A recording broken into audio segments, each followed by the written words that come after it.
And here, philosophically speaking, education is something that you imbibe every day. It is not necessarily what you learn in your undergraduate, your postgraduate, or your doctoral career.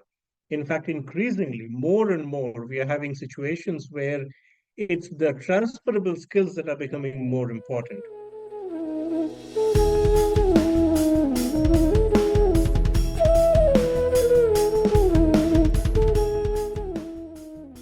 Welcome to the PhD talk show by Biopatrika.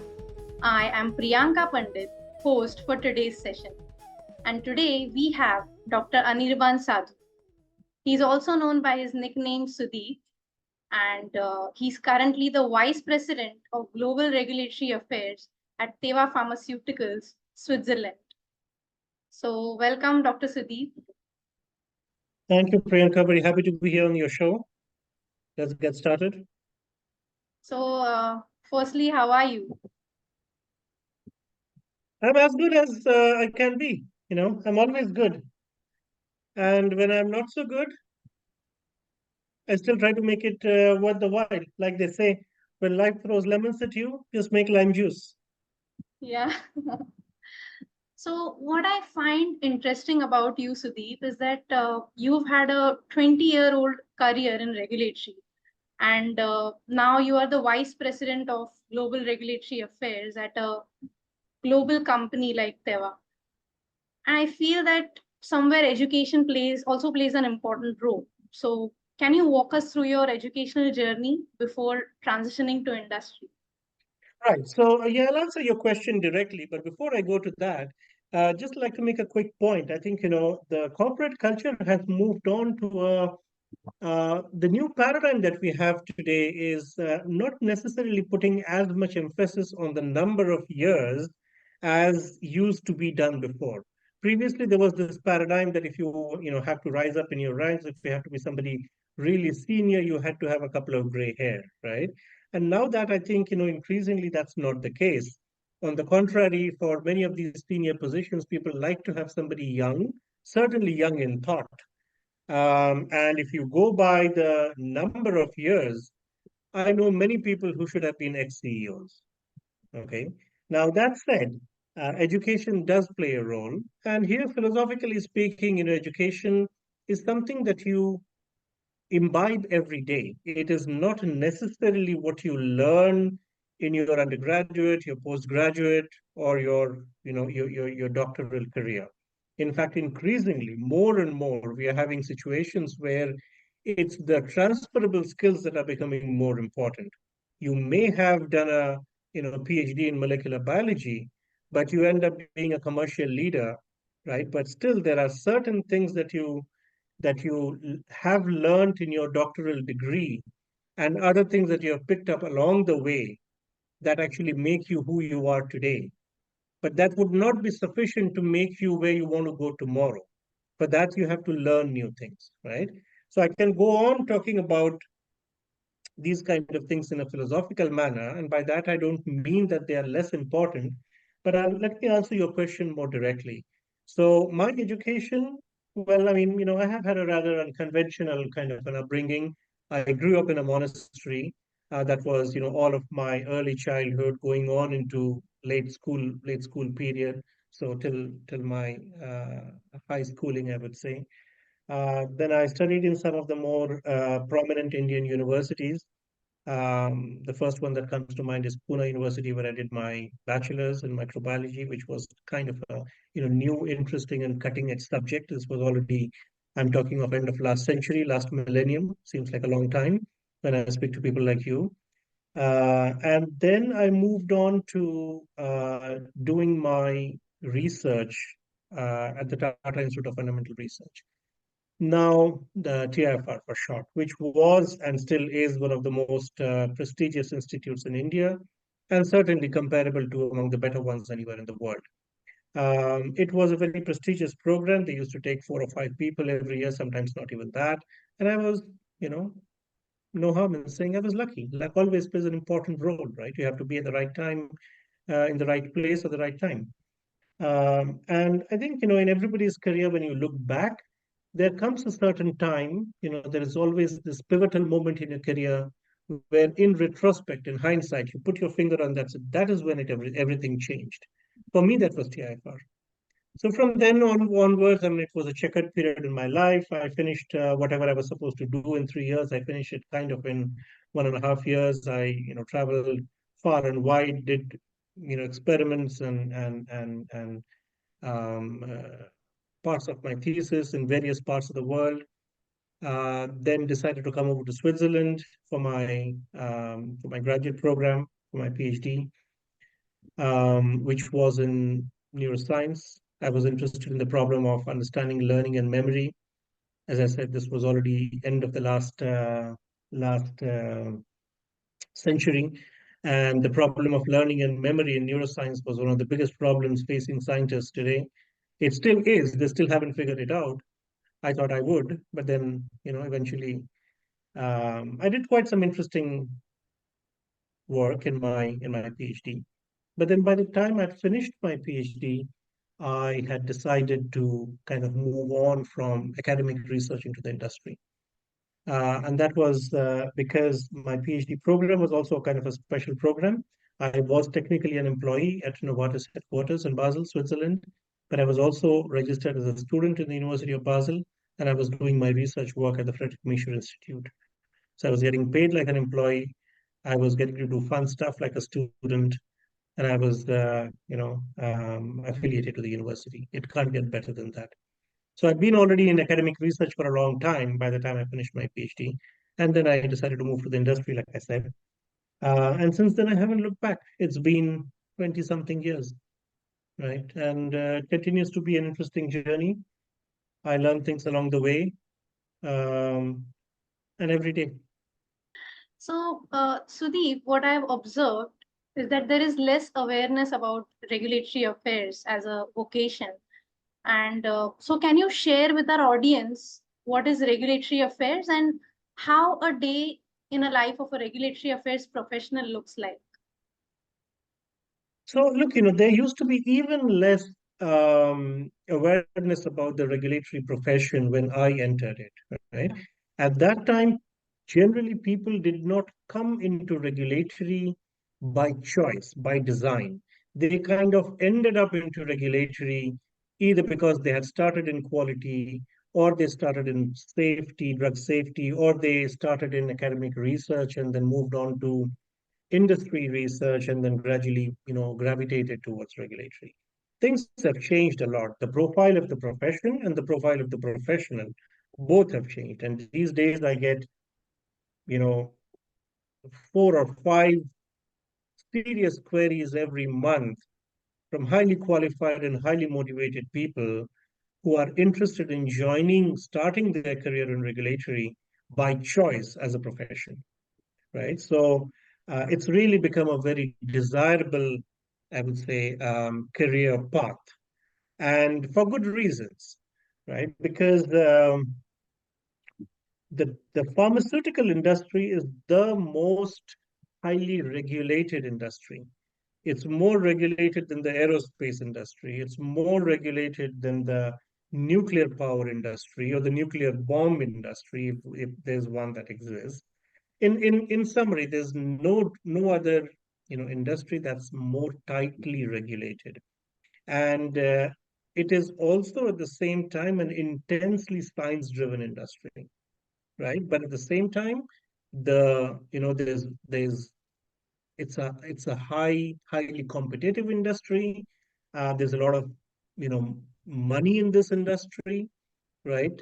Big business, I mean, and therefore you need people who understand the science, who understand the business, who understand virtually everything, right? And therefore, it is easy to get regulatory professionals, but it's very, very difficult to get extremely good regulatory professionals, right? And that extremely good regulatory professional is somebody who understands the language of their stakeholders and is able to speak in that language as well. So you got to understand the regulations. You got to understand the legislative landscape, you got to understand the competitive landscape, you got to understand the scientific landscape, drug design, and you got to be able to be, good at project management, self-management. As you move higher up, comes people management in a direct or indirect scenario, right? So this is certainly the only function in the pharmaceutical industry that exists throughout the life cycle of a molecule. There is regulatory even before there is a molecule, and it continues all the way towards drug development, commercialization, approval, post-approval, all the way till there's a drug in the market. So it's a very interesting profession. To the second part of your question, what does it take to be successful? I think the more things you know, the better you are, and the higher up generally you tend to rise. So if you are just focused on, for example, the guidelines of a particular type of molecule, a particular type of a particular country or a region, then you specialize in that field, right? But if you have the ability to see the tree and see the forest, right, and you're good at project management, you're good at managing people, you are good at setting a vision and leading a team towards it, then gradually you get higher responsibilities and you manage a team. There could be all these questions could have very long answers. I could just go on and on, but I think for a discussion like this is enough. That's great. So, what was it in regulatory affairs that fascinated you to move from PhD to regulatory? Well, in my case, actually, like I said, even when I was finishing my PhD in my last year, I was kind of, I took some time deciding what is it that I want to do next. And most people who are uh, finishing their doctoral thesis don't actually do that advanced planning, right? And they kind of, tend to move to the next obvious thing, which is a postdoc. In my case, I could have chosen to do that, but instead I decided to take a step back and understand what else is possible. Because I was a part of Novartis, it was an additional benefit for me. I utilized that time talking to a cross section of people in the industry, within the company, and then coming to regulatory, as I said before, was a conscious choice before because I kind of realized that this is what I would love doing because it contains a good mix of everything. I loved the science. I had been successful in science and I still loved the science. So I didn't want to leave it altogether. But at the same time, in regulatory, I saw that there would be a good mix of many other things that, some of which I'd have to learn. And that's always an interesting challenge for me, right? So that's why I think in hindsight, I decided to go into regulatory. And after 20 years or so, I think, I made the right choice. No regrets. That's great. And could you share with our viewers about your interview process when you were a beginner and you were moving from PhD to regulatory? I know it's long back, or when and It's also long when back, you were. but I remember. Hmm, It's long back, but I remember because of a very strange reason. When I was going to go for my interview on that particular day, I remember the interview was at 3 o'clock. And, I started from home, assuming that it would take me another 15 minutes to reach the office for the interview. There was a circus party on the streets, and the tigers and the bear and the elephant, they were kind of, they had blocked the street. So I got late, a little bit late for the interview. And I would never forget that, right? Getting obstructed by a bear on the street on the way to your first interview in the life. Anyway, the first interview is always, something, the first of everything generally is very memorable, and so is the first interview. Look, what are you look and now after many years I've been on the other side of the table as well. I have interviewed people for the first time and I know it's a momentous occasion for them as well, right? So, when you don't have any experience, you can't gauge somebody on their experience. So what you're looking for is potential. And increasingly, even for experienced people, I think the interview process has moved on from the paradigm of judging people based on their experience to judging people based on their potential. Because if you're only judging people based on their experience, then they are only good for the last job that they had done, not for the next job that they aspire to do, right? So I think a normal interviewer, and this is what I would do as well, would try to understand your potential. And potential takes different shapes, form, and flavors, right? It's about how you use your transferable skills. It's about how you behaved in certain situations. That's generally a good predictor, not a absolute predictor of how you would behave in similar situations in the future, right? It's about how you completed your task. It's about how you behaved under adverse circumstances. It's about your what kind of ambitions you showed in the past, right? It's about how you treat people. These kind of things become more important at senior levels in the organization. How you treat people, what is your personal integrity, how easily do you buckle, right? But I think from that point of view, the first interview is not fundamentally different from your 10th interview, right? Because there are certain deep-rooted traits that we are trying to look at. However, as I mentioned, the first interview certainly is a momentous occasion. You probably have not never been in an interview process like that. So for somebody coming from academia, I think what's important is to understand that in the industry, what's very important is teamwork. If you're doing your PhD, it's all about yourself. It's my thesis, it's my experiment, how well I'm able to do it, and how fast I'm able to do it. Here it's about shared responsibility. It's about shared credits, right? So we generally try to look at how good a person will be as a team player, right? But because these are also um, intensely science-focused jobs, we also do look at past performance and technical understanding of the subject, um, learning agility, right? Now, I may go on, and I can say a lot of stuff, but you have to go to your first interview to understand what a first interview is like, Yeah, right? definitely. So I'll stop here. So, exactly, you're right. So, as we were talking about interview, let us also talk about skills. What are the skills? What skills are you looking for in a regulatory professional? And what are the skills that have transferred from your PhD days in your regulatory role?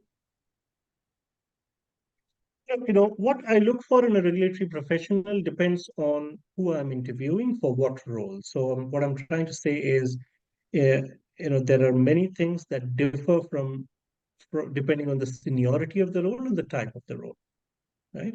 For very senior people, you know, I look at how they treat people. That's very, very important. You got to treat people respectfully. You got to be able to understand different cultures. You got to be able to, uh, treat people fairly. You got to be able to manage teams, very diverse, ethnically, geographically diverse teams across different continents. I manage a team of probably 300 plus people in about 60 countries, Hmm. right? So I got to be able to see the world from their point of view, right? And I got to be able to be comfortable with the idea that on certain occasions, in certain situations, they know more than me, right? But at other levels, and depending on the nature of the job, I'm sometimes looking for very deep domain expertise, understanding of a particular therapeutic area, um, understanding of a particular type of guidance, understanding of the regulatory landscape in a particular region, things like that, right? Um, but that said, there are certain commonalities, right? And the commonalities are number one, learning agility. Number two, transferable skills. Number three, ambition. Number four, um, ability to work in a team. I would say these are the four most important ones that have to be there in everybody in different levels, right?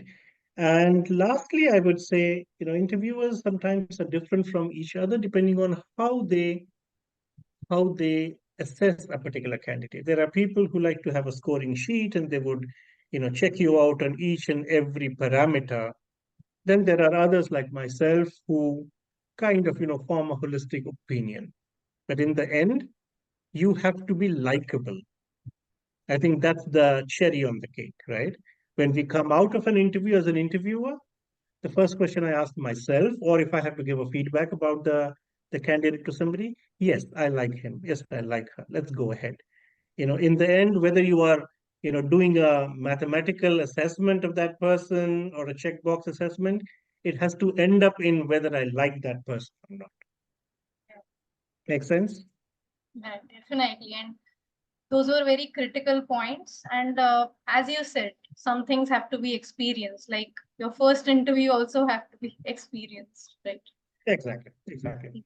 There, I would say, prepare well, but be yourself. Yeah. So next is, what is the best way, according to you, to earn an internship or a job in this industry?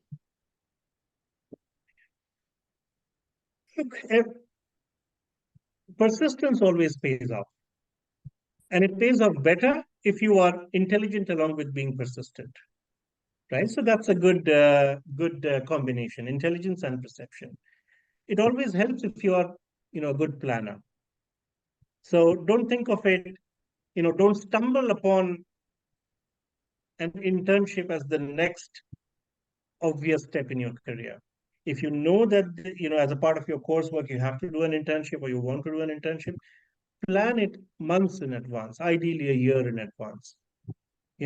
Think about what is it that you want to get out of it.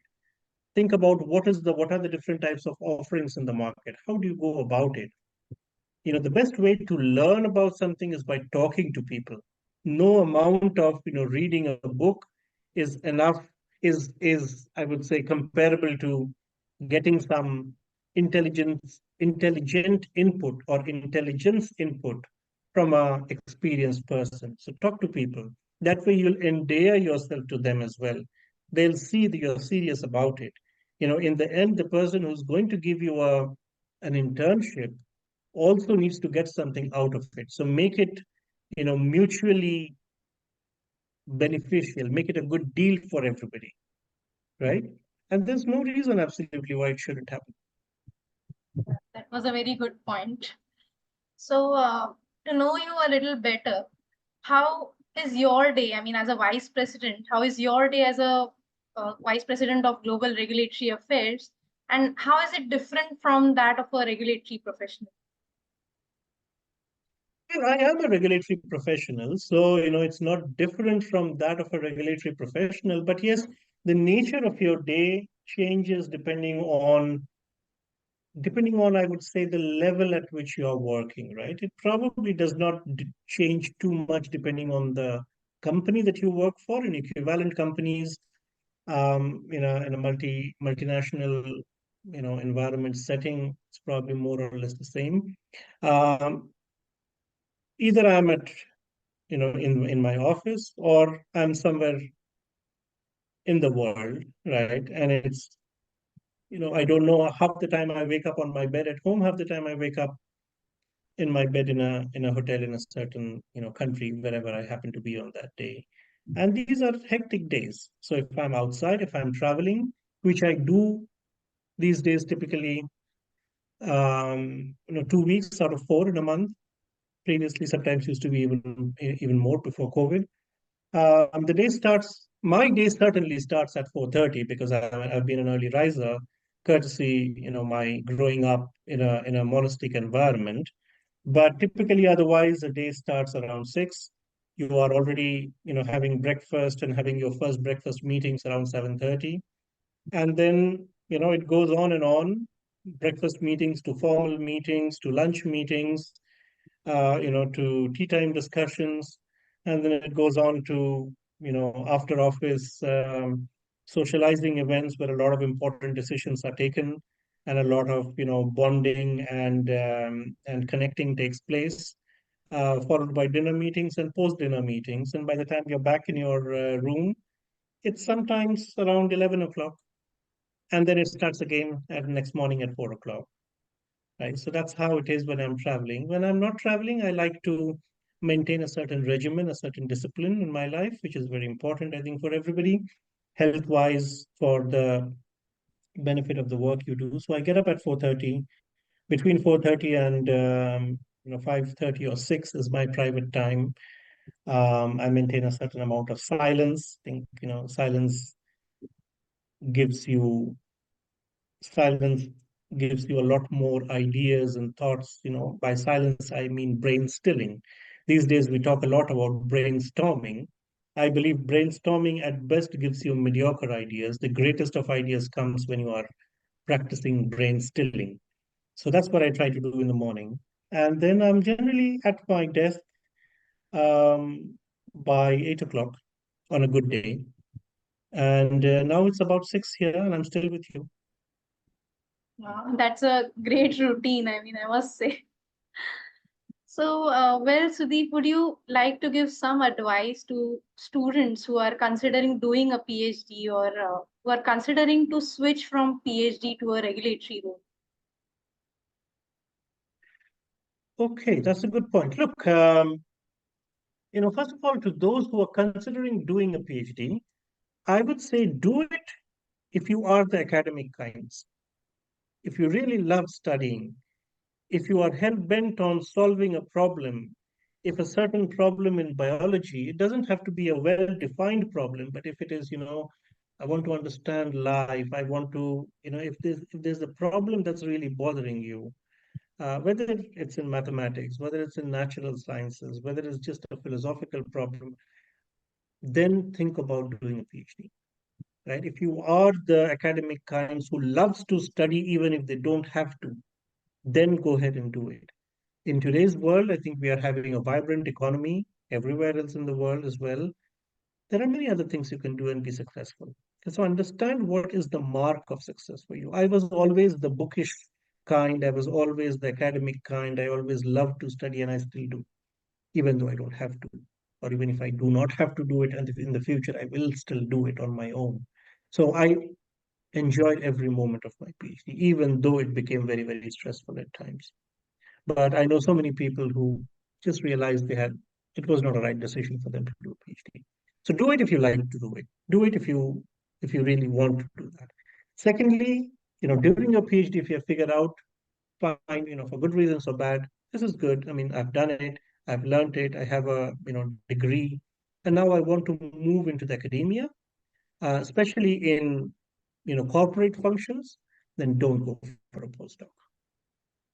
Every week I get queries and questions or meetings with folks who finished their PhD, then went on to do a postdoc, maybe one, maybe more than one, and now they're overqualified for every role that's coming across them, and they're finding it difficult to enter the industry.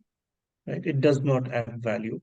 Right? Certainly, don't get me wrong, a postdoc is a very useful and interesting and important experience if you want to move into an academic setting or into I would say, a research setting. Okay, if you want to move to a corporate setting, it's better to make that decision after your PhD. Well, wonderful, Sudeep. It was great talking to you, and thank you for this very informational session that you had with me. Thank you. I'm happy I enjoyed it. I hope you did as well. Thank you, Priyanka.